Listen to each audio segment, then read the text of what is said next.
তৌহিদ আফ্রিদির সর্বশেষ খবর কি? তাকে কি আদৌ জেল থেকে ছাড়ানো হবে? তাকে জামিন দেওয়ার আবেদন কতটুকু গ্রহণযোগ্য তা নিয়ে কী বলছে পুলিশ? অবশ্যই শেষ পর্যন্ত দেখুন।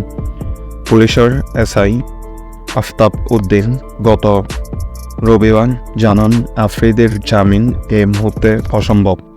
যেহেতু কোর্ট তাকে 6 দিনের রিমান্ড দিয়েছে, সেহেতু জামিন অসম্ভব। একই সাথে রিমান্ডে কি অমানবিক অত্যাচার চলছে তৌহিদ আফ্রিদির উপর, তা খুব ভালোভাবে ব্যাখ্যা করছে তৌহিদ আফ্রিদি যখন কোর্ট থেকে বের হচ্ছে। তার মা বোন এসব দেখে ফুপিয়ে ফুপিয়ে কাঁদছেন। তৌহিদ আফ্রিদি আগে কোথায় ছিল, এখন কোথায় আছে? কে বা জানতো তৌহিদ আফ্রিদির এরকমও দিন দেখতে হতে পারে?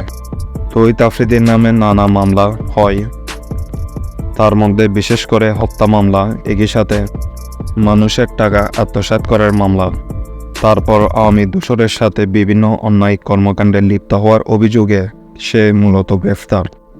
একই সাথে তার স্ত্রীরও কিছুদিন পর বাচ্চা হবে, তার বাচ্চার মুখও সে দেখতে পারবে না, তার স্ত্রীর পাশেও সে দাঁড়াতে পারবে না। এর চেয়ে দুঃখের বিষয় আর কি হতে পারে? প্রিয় দর্শক, তৌহিদ আফ্রিদিকে নিয়ে আপনাদের কি মতামত অবশ্যই কমেন্টে জানাবেন। ধন্যবাদ।